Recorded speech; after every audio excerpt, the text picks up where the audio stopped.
Chiefs win the Super Bowl. Chiefs win. Cry, Eagles, cry. Great, excited to be back in the league. You know, every day I got the Three Stooges in the studio with me is a good fucking day. Mm-hmm. You know what I mean? So let's make sure he gets that bag. F-R-A-U-D-S, fries! Woo! Justin's way ahead in picks. That's all that you need to fucking know. Show's over. Show's over. We're going home. I would like to welcome you back to another page of the Playbook Sports Podcast. What's going on, everybody? Welcome back to the Playbook Sports Podcast, and we have something special for you today.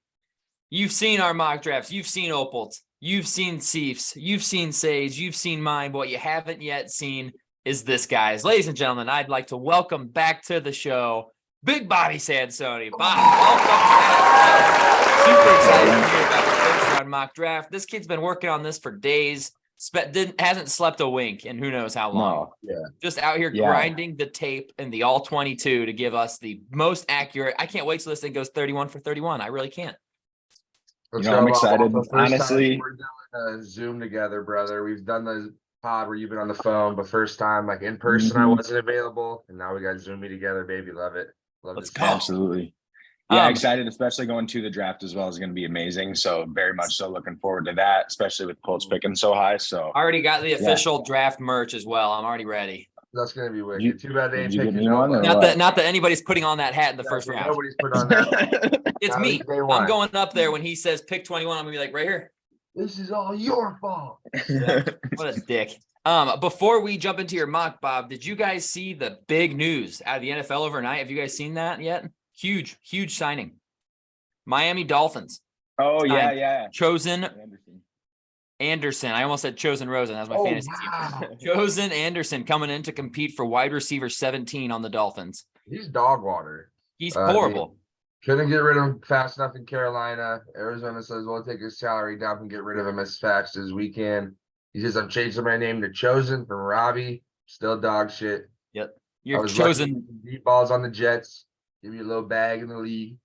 I mean, he ain't shit, but not going to make an impact in it. He won't even make the team. I bet you he's cut by the end of training camp. He's got speed. I mean, keep him around. He's got height, but he's got bad attitude. Seems like when he complains. Good thing we added some speed. We didn't have enough speed at the wide receiver position already.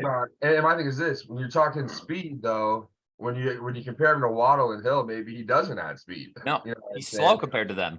Just now you're adding another guy, and we'll see where he ends up. But like you said, Nate, highly doubt he makes the team. Yeah, he's just signed for a couple months, and then he'll be back on the streets. But I figured that was the big NFL news over the night. Had to talk about it. It's what we do. I was gonna say he'll sign somewhere again halfway through the season when someone has 4 receivers hurt.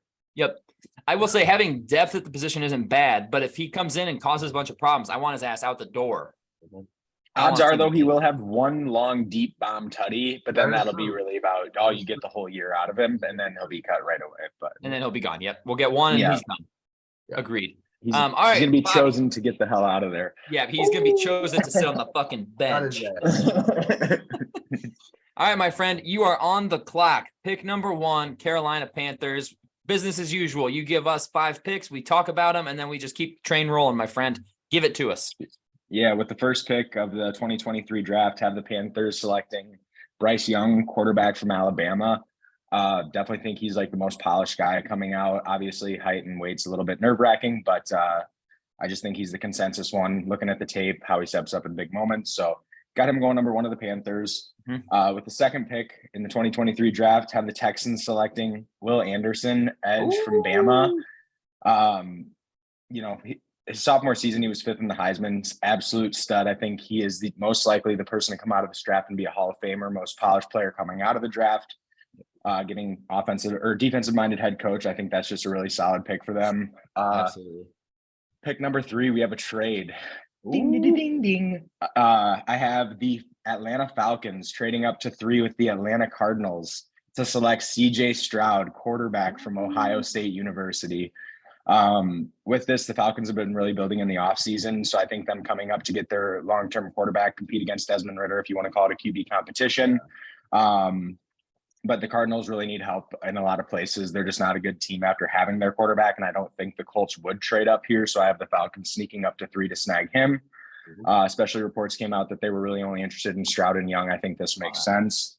With the 4th pick in the draft, I have the Colts selecting Anthony Richardson, quarterback from Florida. Going to speak that one into existence because if we take Will Levis, I will have to change my fandom. So, but I love the pick. I think him and Taylor in the backfield together would be absolutely nuts. And then with the 5th pick in the NFL draft, I would have the Seahawks selecting Tyree Wilson, edge from Texas Tech. I think after the draft class they brought in last year, just getting a really good edge rusher. He's a prototype 6'6", 276, absolute freak of nature. So like that pick, especially like with Woolen and all the other guys they added last year. They had a really good draft class last year. So hopefully just keep that up and adding an elite edge defender at 5. So I love that. I think this is our first of 5 mock drafts that we did not have a quarterback going to Houston. I mean, if Bryce Young is their guy and he's not there, I get it. Why take a quarterback you're not super high on, especially when you already have the 12th pick too? Like if you need to move up and get somebody, you can, but you're not going to get someone like Will Anderson anywhere down the board. You're just not.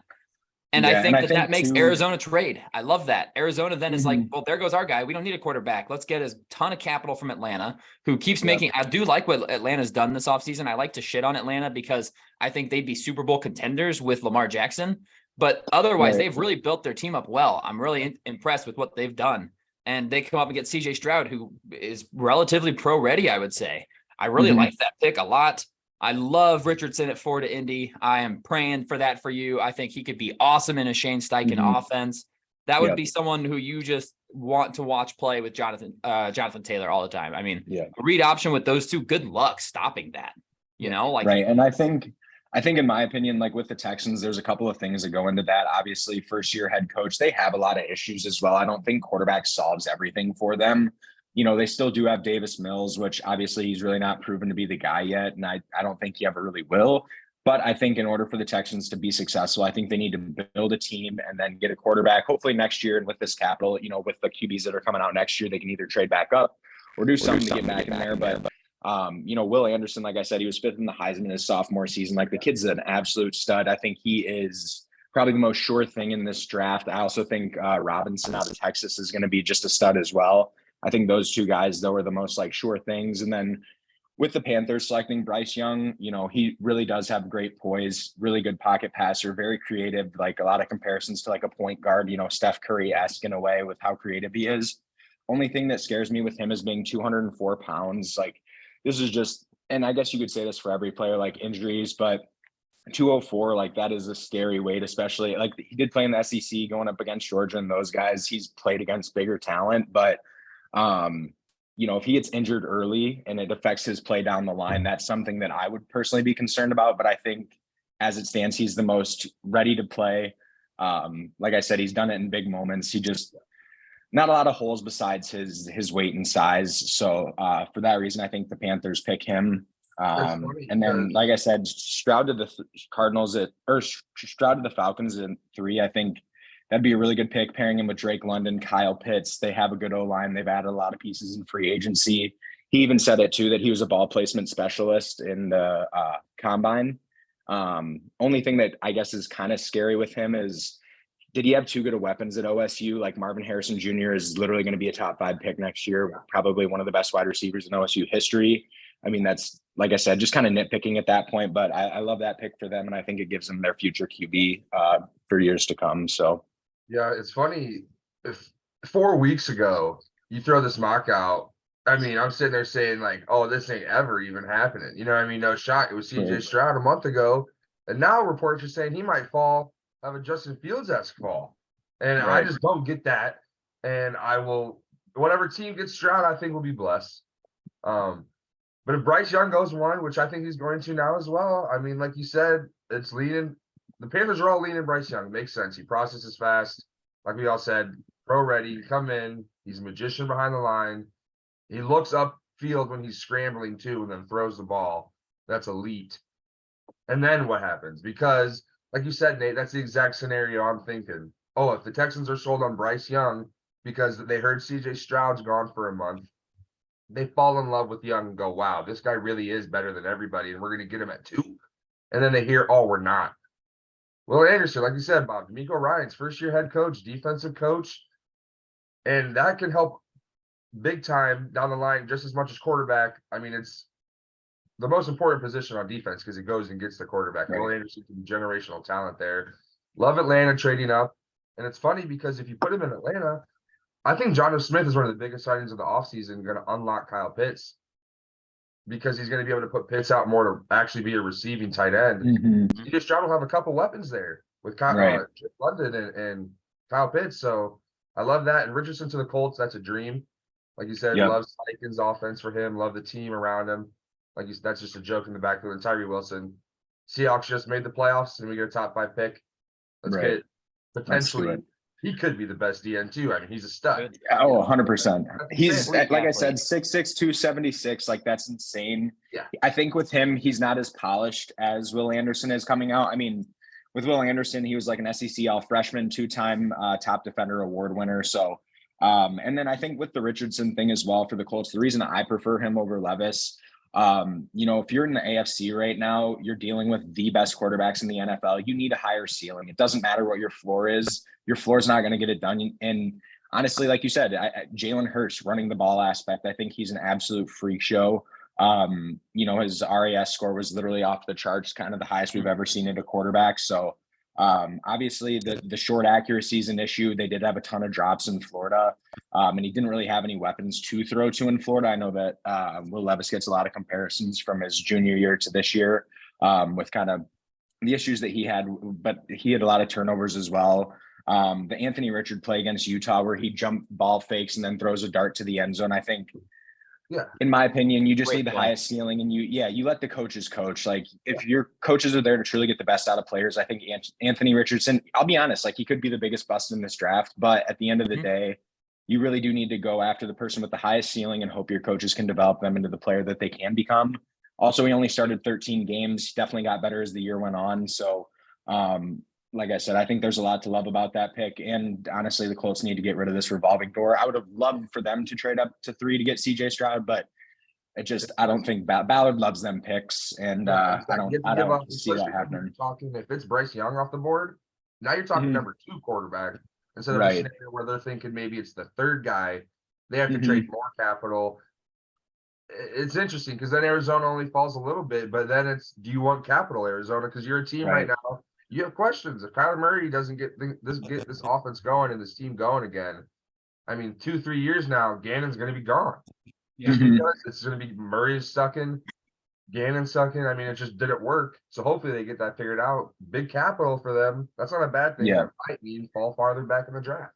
And I think they need as much capital as they can get, really. Like I said, I think, the Cardinals having their franchise QB and still picking at 3 here is just kind of my thought process on it. Like, you need to add capital. You really need to get better at a lot of different positions. And I think that with the Colts, they wouldn't get as good of a trade package. And then I think for the Falcons, like what they have going on there, they have a really good rushing attack. Like I said, they have a lot of weapons they can continue to add in the draft and free agency. You get your guy for the next 10, 15 years. And then you kind of go from there on it. So, but yeah, that's what I have in my top 5. Only one trade. I wish the Colts would trade up and get Stroud, but I just don't think that's going to happen. So yeah, that price will be steep. And I like that they sit there and get Richardson. Honestly, I really do. I think that's a great move for them, especially because Richardson's the home run swing.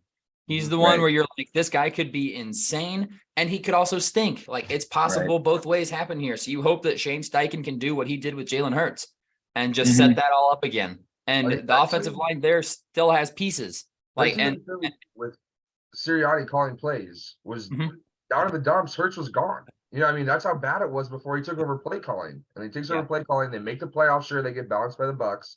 But then the next year he calls plays all year. They make the Super Bowl. Right. I mean, that's got to be excited about that as the head coach. You pair him up with a guy that you almost think similar to Hurts in a way. Just ball. He's got the cannon. He's got the arm to do it. Can he develop it? You throw it accurately over and over like Hurts was able to this year. And if Richardson can develop that over a couple of years, his legs are there. There's no way you're not taking away his athleticism. He's going to have that. And I think, too, we did bring in Gardner Minshew, who was in Philly last year. So that's someone that can teach whatever young quarterback we bring in. Also, though, with the Colts, I think before the combine, they met with Richardson. They've just met with Richardson a lot. So they're definitely doing their due diligence there. But Chris Ballard's always been a big trade guy. The reason we brought in Darius Leonard, like we bring in people that have really good trade speed, athleticism. And I think you could put Anthony Richardson as a middle linebacker and he'd still be an athletic freak. So really in my mind, it's like, why would you not want that at QB? I know a lot of people were interested in Lamar coming to the Colts, having that running up, like the RPO game with him and Jonathan Taylor, I guess Lamar Jackson or Anthony Richardson is going to be crazy. And I think with this, you can get a young guy who you can mold, doesn't have injury history. You're not going to be paying a bag because with the Eagles, like you said, Clark, I think one of the things that they did really well was bring in other talent, getting AJ Brown. Like they brought in weapons to surround Jalen Hurts along with having great O-line play. And I don't know if the Colts can risk that right now by trading up. I don't know if we need interior O-line help. We need more weapons. And I think by trading up, you kind of lose that availability to do that, at least within the next year or two. So I think that's why they stay at 4 as well, is just to make sure that they can really surround Anthony Richardson with proper pieces to give him the best chance to be successful. All right, Bob, love the first 5 picks going. Bryce Young, Will Anderson, CJ Stroud, Anthony Richardson, and Tyree Wilson. What you got going on at pick number 6 with the Detroit Lions? Yeah, at pick 6, I have the line selecting Witherspoon, cornerback out of Illinois. Really hard-nosed player, able to come up at the line, deliver a hit, and I think MCDC kind of looks for that in the culture that they're building there. And with Jeff Okudah being gone, definitely need as much cornerback help as they can get. Yep. With pick 7, I have the Raiders selecting QB Will Levis out of Kentucky. I know obviously brought in Jimmy G, especially with the injury history though, and you hopefully can get someone that you can mold and have as a long-term answer for you guys at quarterback. At 8, I do have the Cardinals selecting Christian Gonzalez, cornerback from Oklahoma. Love that. With that pick too, I'm kind of hoping that he can be that Pat P 2.0. He ran a 4.38, very fluid as well. So like them just getting defensive help, adding as many pieces as they can, like I said earlier. With the 9th pick, I have the Bears selecting Paris Johnson Jr., tackle from OSU. Him and Fields are boys. You did everything in the offseason to add to the offense with DJ Moore, and I think getting some protection. Obviously, you had Miller playing left tackle last year. I think Paris Johnson Jr. can come over and be a right tackle, has really good feet, and can really help protect Fields, shore up that O-line, and make sure that offense can be as successful as possible. Pick 10, I have the Eagles selecting Jalen Carter, defensive tackle from Georgia. Obviously extremely scary, especially after who they added last year on the D-line.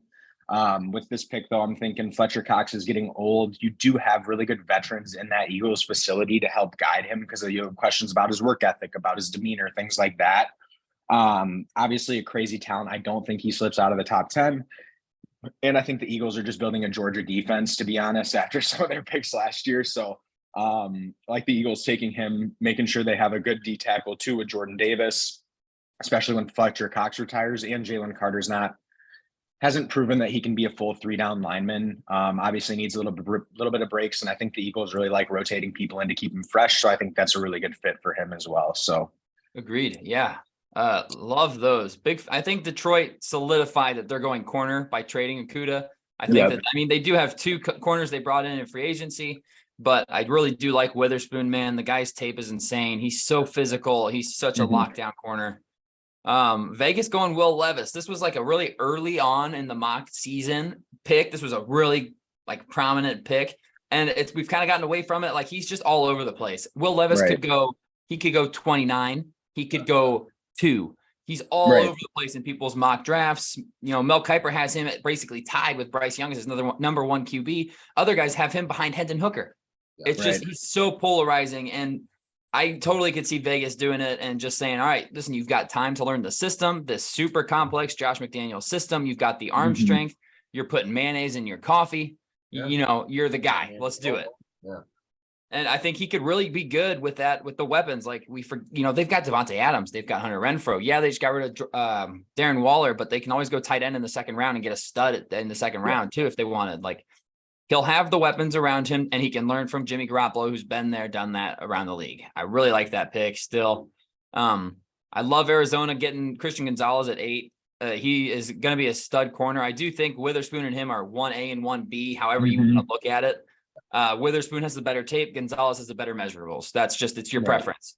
And Arizona, he could be a Pat Pete replacement, just a straight up. He's got the similar size, similar pedigree. Yeah. Really, really good corner.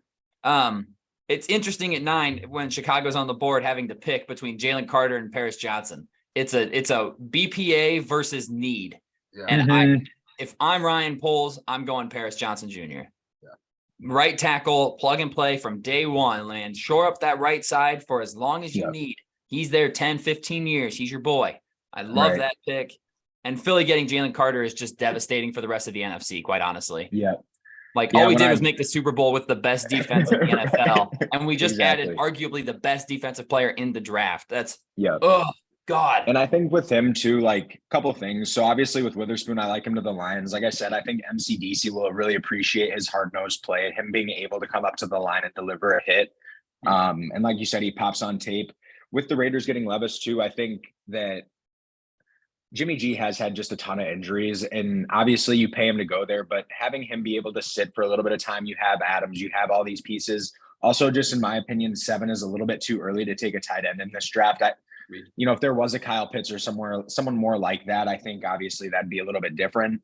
And with the Pat P comparison for Christian Gonzalez, I think that's kind of a common thread. Same with like Will Anderson. I think he can be JJ Watt for the Texans. Like he comes in, he's going to be the person on every single page of the pamphlet. He's going to be the headliner, get all these advertisements, things like that. So, and then, with the Bears, in my mind, I think Poles is really trying to instill a good culture. And Jalen Carter is obviously one of the top prospects in this draft, talent-wise, just unbelievable. But I think in the long run, you want to be able to build a good culture. And I think Paris Johnson having that rapport going to OSU, like I said, boys with Justin Fields. So, and then Jalen Carter, I can't see him going outside of the top 10. And I think the Eagles have that built culture already to be able to bring him in and sit behind Fletcher Cox and learn from those guys. You have other Georgia prospects there as well to really help groom Jalen Carter to become not only a good player, but a good teammate, good work ethic, like all those things. So, and I think it kind of happened last year. Like the Eagles just added some of the most talented players. And I was just like, I didn't understand how they did it without other teams taking the Jordan Davises. It just didn't make a whole lot of sense to me. So I'm sticking with the same theme of last year. Like they just sit where they're at and they get one of the best players in this draft talent wise, and then they just make it work. So, obviously, and I'm pretty high on the corners as well. I do think that there's a very, very deep cornerback class this year. I have both of those guys kind of being interchangeable, but I think just the MCDC loving the hard nose Witherspoon is kind of my pick for them at 6. So yeah, you completely sold me on that with the Witherspoon. I mean, I like the grit factor, not afraid to get to the line and be physical. I think Will Levis to the Raiders. I do like that Las Vegas. I mean, apparently it was the talks. Derek Carr didn't know the playbook 14 weeks in. So Levis get a couple of years to sit, maybe a year. But then when you come in, you have weapons. You have one of the best receivers in the league. And then Gonzalez with a trade down from Arizona, who potentially Will Anderson was on their mind to go get arguably the best corner in the draft at 8. Also off of a trade down, that'd be a monster W. Right. 9 to 10 is where it gets really interesting for me. Just do the Bears take Carter? I mean, they've had him as a visit twice. And if I've seen a report that says if he gets to 9, he ain't falling past it. But then it's go get a right tackle for Justin Fields, because what do you do if you don't? I don't know the question. I don't know the answer to that. And Jalen Carter, like you said, Nate, that's just not fair. No. And I think too, in my opinion, with the Bears, I think that tackles, you probably have a good 5 or 6 tackles in this draft that you can plug and play immediately, and you can really rely on them to develop into a good 5-10 year starter. And I think if they don't attack it early in this draft, I'm not 100% sure that there will be a lot of options left for them in later rounds. So that's kind of why it is more of a need pick than a talent pick. But I mean, shoot, in that case, I'd probably have Jalen Carter going, 2 or 3, you know what I mean? So, I think that's kind of why I did it as well, was just to make sure that they can get that off the board early. And I don't know, a D tackle, at least from a Colts perspective, DeForest Buckner's amazing, but I'd much rather have great protection than exactly. Edge is obviously huge. Having a D tackle run stuffer is great, but I think just with some of the concerns about him not being able to play for 3 full downs, getting tired and things like that, that'd be my only concern with the Bears taking him. Is you get a guy and he's playing 1 or 2 snaps a series for you, and it's like, okay, we just wasted the 9th overall pick on a guy that, he does show up and makes huge plays, but isn't doing it on a consistent basis. So, and I think that with Chicago not having their second round pick. I think if the Bears picked at 32, maybe they do go Jalen Carter here because they know that they'll still get one of the top 5 or 6 tackles at 32. But since they 100%. don't have that pick, you have a chance to take the best tackle in this class, whoever's the highest on your board. I think you have to do it because right now, I don't know who your guy's starting right tackle is. Yeah. Right. You know, like you need somebody there. And I thought about Skoronski, but I think just from a size and projection, I think that Paris Johnson's obviously not the most sure thing at this exact moment, but I think the traits, the expectation, he has very, very, very good feet, and you can develop him into that tackle that's going to play 10 to 12 years. He's going to be your starter, get a few Pro Bowls. And like I said, at the end of the day, you really need to protect Fields. He's your biggest asset on the team. And I think that takes priority over getting, a player that does have some question marks around him. So in my mind, it's just more of a sure pick with also taking care of your biggest asset on your team. Justin Fields is obviously an absolute stud. So got to keep him upright at the end of the day. He can run around and evade defenses, but I can only really imagine him having that protection to be able to have those QB design runs and make plays still outside of the pocket while having just more time to get DJ Moore the ball, get all these new weapons that he's been added in the offseason. So running quarterbacks Bob Tunyon just as don't, well. Yeah, I mean, running quarterbacks just don't last as long as passers do typically in the NFL career. So let's see what kind of passer Justin Fields is and actually give him time. You went and got the weapon. You've got the weapons now. Now give him time to make his reads and throw the ball. If he doesn't have time, we'll never know what he can be as a passer. And that is, you can't be at that point when you're having to sign him to a huge deal like the Eagles would have had to with Jalen Hurts if we didn't know what he could do with the weapons and the protection. I love those I think picks. with Fields, we saw a lot of flashes as well of the arm talent. So I think just giving him more opportunities to really show that off and really refine his passing. Obviously, NFL's a lot different than college, making sure he's hitting those small windows that are open. So I just think it really benefits the Bears offense. And honestly, the NFL's an offensive driven league. Whoever puts up the most points at the end of the day is going to win. You can have a great defense and it doesn't really make a whole lot of difference if your offense can't put points on the board. So, Yep. I love it. Let's launch into picks 11 through 15. What you got? Yeah. So this was honestly, the Titans, in my opinion, are one of the tougher ones in this draft. They got a lot of aging players. Ryan Tannehill last year, the contract, Derrick Henry's getting older. They lost Taylor Lewan. So with the 11th pick, I have the Titans taking Peter Skoronski, left tackle from Northwestern. He definitely has short arms. I know that's a big concern about him, but the more I thought about this pick, he is the most polished tackle coming out right now. And I think that makes a big difference. And I also think that Vrabel will love how physical he is. He's also can be a really good run blocker for you. I know there were talks about moving him to guard, but he's 6'4", 21-year-old prospect. I think he comes in, takes over that Taylor Lewan role. Like I said, they have a lot of needs right now, in my opinion. So I think just shoring up one of the biggest positions on the offense is big for them.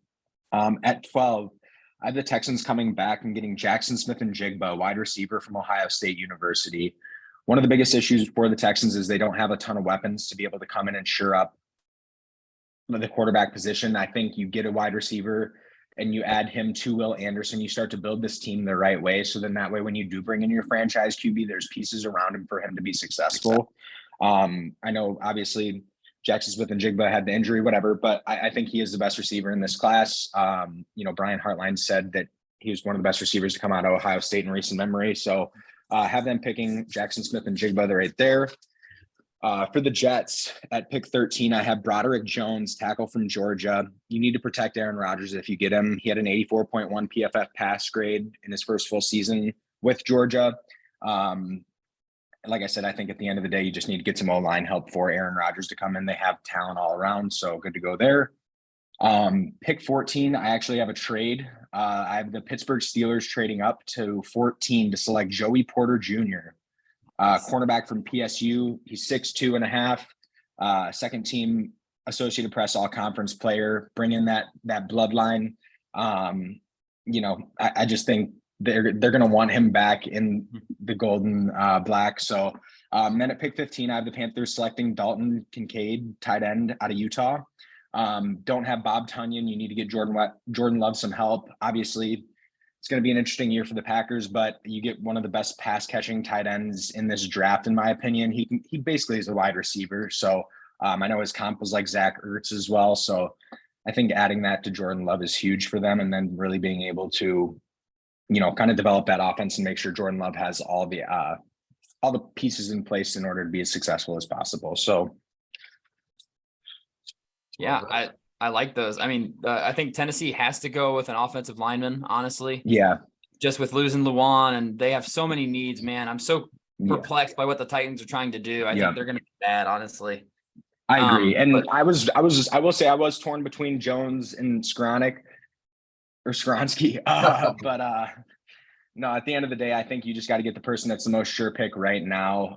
Obviously the arms are an issue, but he has very good hands when he's engaging with defensive players. So, like I said, I also think that Vrabel doesn't really care too much about size of people or anything like that. I think he's more just look at the tape. Who's the best player on tape? We'll take him right there. And then obviously they have a new GM, so that is an interesting pick for sure. But so that's why for me it was kind of one of the most perplexed. Like I didn't really know what to do with the Titans, but got to shore up that O-line, especially if they are going to keep Henry and Tannehill. You might as well try to be as good as you can be this year. So Yep, got to protect him. Yeah, I love that pick. Mhm. I really like JSN at 12. I think that's a common theme here. Doesn't matter who's throwing him the ball, man. He's going to get open. Right. Guy's super talented. All he does, he might go for over 100 catches this season as a rookie. Honestly, if you play PPR fantasy football like we do, he could be an early pick because he's going to catch 100 passes. Yeah. He just is. Yeah. I like Broderick Jones to the Jets. I'm interested to see if they have this pick, if they get Aaron Rodgers, because right now, I mean, True. all of these reports coming out of this are that they haven't even talked in weeks. Like the Jets are fumbling the bag right now. Because apparently the Jets were like all in, going to give up this first round pick. And then Rodgers said, I was 90% done. And now they're like, well, hold on. We don't want to give up the capital if he's not going to play football in a year. So now they're like, we don't want to give you that. And Green Bay's like, too bad. You already said you would. And they're both dug in. Both teams think they have the leverage, which means nobody has the leverage. So, which is great for me. Love to see that because he won't. I don't think the Packers will play him. I think even if I think they've moved on to Jordan Love now. So he's either going to sit on the Packers and do nothing and just collect his checks, which the Packers would hate, or the Jets are going to have to pony up because they both have leverage, which again, nobody then has leverage. So that's going to be a really interesting storyline to follow for these next 4 months. How much do they care about Jordan Love? Because they bring Rodgers back. He's on the bench. And man, when you're 2-5 and Lambeau is just absolutely booing that offense and you got a Hall of Famer on the bench. Yeah. That you've given. It'd be hard not to bring him in. Yeah. And he's just saying, I'm taking 60 mil to sit. Right. That's tough. But at the end of the day, though, I respect both ways. I get it. You can't just trade Rodgers for a bag of chips. Right. Yeah. You got to get what he's worth. And if the Jets were already willing to give it up, now it's like, well, you're already willing to give this, just give it. Cause you're going to get him for at least 1 year. And the longer he's away from the Jets organization, the worse off they're going to start because he's probably not going to want to do the non-mandatory stuff. He may not even want to do the mandatory stuff. And every day they wait's another day wasted where he could be working with these receivers. They've got to make a move now if they're going to. We could see a draft night trade. That would be interesting where finally they're like, you know what? Fine. Let's just do it. Let's just bite the bullet and make the trade. If it's 13, I think that's all they give up. Yeah. I think it'll be a second, and then the Jets are just going to have to eat it and go future first. No chance it even drops to a second. No conditional. Just do it. No shit. Like, we'll just give you a first next year. Well, and you gotta hope next year it's deep, like a late pick in the draft. Because it will you know be. what I mean? If you bring in Aaron Rodgers with that defense, that's going to be a late 20s. And maybe that's why Green Bay is saying, whoa. We want this pick. 24. We don't pick 24. That's still a first round pick, but we'll see. But Bob Smith and Jigba, I mean, when they have Marvin Harrison, who Reggie Wayne says is a better version of his dad, bigger, faster, stronger. I mean, and people say Smith and Jigba was the best receiver there. Right. It's pretty scary. Yeah. And that's, in my opinion, the Texans, I know this is kind of a unique probably perspective too, but at the end of the day, I know Davis Mills isn't the guy, but why not give him one last opportunity with good weapons, with a good team around him? And guess what? If you're terrible next year, there are 2 amazing quarterback prospects coming out next year that you can go up, reload, and just take one of those guys. Or, obviously, I know there's some later round picks like Stenson Bennett, Hendon Hooker. If any of those guys are there when you pick next, like, at the end of the day, that might not be a bad option for them as well. Have a little QB competition and just really see what you got as a team. So, but yeah, I think he's going to be an absolute stud. And anytime I'm making those picks as a Colts fan, it does kind of hurt me, but you know what I mean? Just get 2 really bona fide studs, right? Yeah. And I mean, like they just shipped off Brandon Cooks, so they really need a wide receiver 1. And I think that'd be JSN.